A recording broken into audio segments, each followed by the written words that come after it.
Bonjour, c'est Aurélie. Je vais vous parler de la fissure de la poche des os. Aujourd'hui, c'était une question qui m'était posée par une internaute, donc je vais essayer d'y répondre. Donc sa question, c'était que faire si la poche des os se fissure avant donc que les contractions n'arrivent.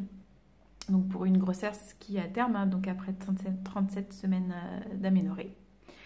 Alors, qu'est-ce qui se passe? C'est effectivement, alors déjà, il faut être sûr que ce soit bien une fissure de la poche des os. Ça peut être simplement de l'urine qui s'est écoulée parce que le bébé appuie sur la vessie et on ne se rend pas bien compte. Parfois, on peut avoir une fuite urinaire.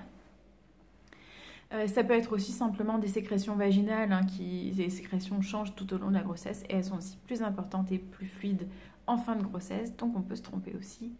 Donc l'idée c'est déjà d'être sûr de soi pour la fissure. En général, l'idée c'est d'aller aux toilettes, de vider la vessie, de mettre une protection au fond de la culotte et de voir si effectivement il y a quelque chose qui coule ou pas, si c'est mouillé ou pas dans l'heure par exemple. C'est un bon test. Après, si vous avez des doutes et que ça continue un petit peu à couler, là il faut faire un test. Il se fait par une sage-femme, donc vous pouvez contacter une sage-femme libérale hein, qui vous fera le test, ou tout simplement aller à la maternité où vous êtes inscrite. Peu importe en fait, une maternité tout court, même si vous êtes en vacances et qu'il y a une fissure de la poche des os. On vous fait un test. Alors on met un spéculum. Hein, le spéculum, ça permet d'écarter les parois du vagin. Vous en avez déjà certainement eu besoin ou recours quand vous avez fait un frottis. Donc là, on met le spéculum, on voit effectivement s'il y a du liquide au fond du vagin et on prend un petit coton-tige, une sorte de coton-tige. On imbibe en fait le fond avec ce coton-tige, on l'imbibe au fond du vagin pour qu'il puisse s'imbiber du liquide présent. Et on voit si c'est effectivement ou pas du liquide amniotique en faisant un petit test, voilà, un petit test qui se fait... une petite réaction chimique s'il y a une présence de liquide amniotique. Donc, si la fissure est présente, aïe, ça c'est très embêtant, entre guillemets. Pourquoi? Parce que du coup, il y a un risque infectieux. C'est une barrière de protection, la poche des os. Donc, à partir du moment où la poche est fissurée, on imagine qu'il y a un risque infectieux. On commence à faire un traitement au bout de 12 heures. S'il n'y a pas de contractions qui se sont mises en place, en général, on va essayer soit de déclencher, soit en tous les cas de commencer une antibiothérapie. C'est 2 grammes d'antibiotiques d'entrée de jeu et ensuite 1 gramme toutes les 4 heures. C'est à peu près les protocoles qu'il y a dans toutes les structures hospitalières. Et on déclenche 24-48 heures après s'il n'y a pas de contractions qui arrivent pour limiter les risques infectieux.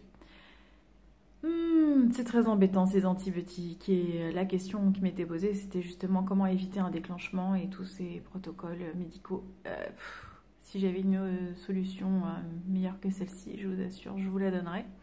Le problème c'est que c'est compliqué. Alors l'idée c'est que normalement une fissure de la poche des os elle déclenche des sécrétions hormonales et 2-3 heures après normalement on a des contractions. La nature est bien faite et ça se passe comme ça d'habitude. Sauf que ça peut ne pas se passer comme ça et qu'il n'y ait pas de contraction. Alors bon, on est un peu limité dans le temps pour faire des choses qui vont nous permettre de déclencher l'accouchement un peu plus naturellement, mais il y a l'acupuncture. Bon, le problème c'est qu'en une séance c'est un peu compliqué. Un ostéopathe hein, qui peut aider aussi simplement à lancer un peu le processus avec, je parle d'ostéopathie douce comme on dit, une manipulation douce évidemment, hein. Acupuncture, homéopathie aussi, l'homéopathie, on est vite limité. Hein. Après, il y a tout ce qui est tisane, qui vont permettre de booster un petit peu le corps. Moi, ce que je proposais aux mamans, c'était le tire-lait. Le tire-lait, parce qu'en fait, même si vous n'allez pas tirer du lait, évidemment, en étant enceinte, mais vous allez stimuler en fait votre corps. Et du coup, quand on a le tire-lait qui est mis en place, on sécrète de l'ocytocine. Et l'ocytocine est l'hormone des contractions, donc ça peut aider. Alors, il ne s'agit pas de faire ça toute la nuit.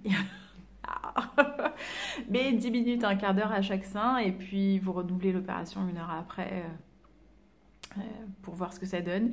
Les câlins aussi avec son compagnon, ça déclenche des hormones. Et surtout, ça permet...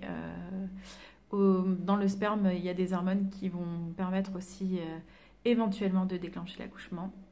Ça se produit uniquement si vraiment le corps est prêt, quoi. Si effectivement, parce qu'on a des rapports tout le long de la grossesse, c'est pas pour autant qu'on va accoucher, mais quand c'est le moment et quand il n'y a pas grand chose et qu'il manque, hop, un petit déclic pour la naissance, pour l'accouchement, parfois ça peut aider. Donc voilà. Après, il y a des méthodes un petit peu plus costauds que moi je ne conseille pas et que je ne vais même pas citer là parce que ça ne sert pas à grand chose du coup si je ne suis pas d'accord avec. Parce que ça peut vous mettre en danger simplement et que du coup là c'est pour la peine, c'est pas intéressant. Donc voilà, je sais qu'il y en a plein qui ne veulent pas d'antibiotiques et de médicaments pendant la grossesse et que rien que de s'imaginer devoir passer par là, c'est pas drôle et je suis tout à fait d'accord. Mais il arrive un moment où il faut peser le pour et le contre. Voilà, une fois qu'on a essayé tout ce qui est naturel, compliqué. Oui, ce que je voulais vous dire aussi, c'est qu'avant avant d'aller à la maternité, on a donc un laps de temps de 12 heures avant de commencer une antibiothérapie. Je vous recommande très chaudement quand même d'aller voir une sage-femme libérale parce que de toute façon, quoi qu'il arrive, il faut appeler un professionnel de santé à partir du moment où vous avez des doutes, ne serait-ce que pour dire quelle est la couleur du liquide amniotique, si le bébé bouge bien, si c'est juste une fissure, une rupture, ça ne va pas être la même chose non plus. Donc c'est des questions qu'on va vous poser. Et ça sera l'occasion de faire un monitoring, d'examiner le col et éventuellement, si le col est un peu dilaté, on peut faire un décollement des membranes, on appelle ça comme ça.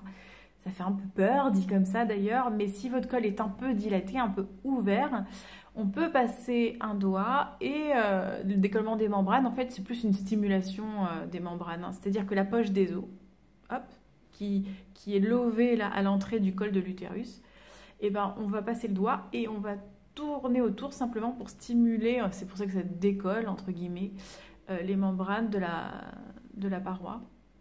Et ça permet normalement une sécrétion des hormones aussi pour déclencher l'accouchement. C'est pas un examen très très agréable,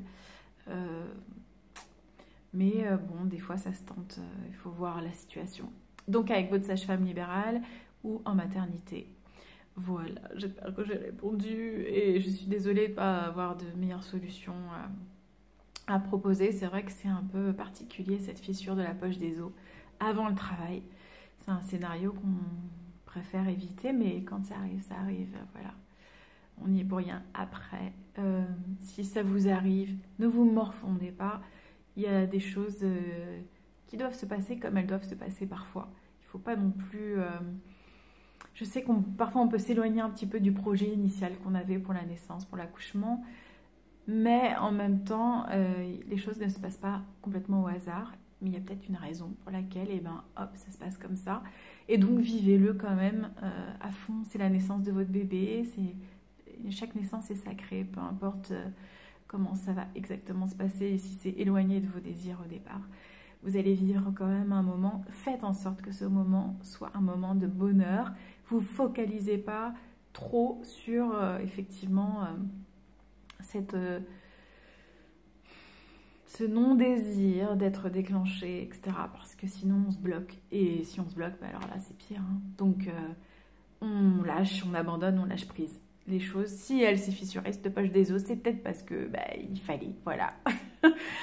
On essaie tout ce qu'on peut pour faire ça naturellement et puis après, si c'est pas le cas, eh bien on procède différemment. Mais c'est pas grave, c'est pas grave.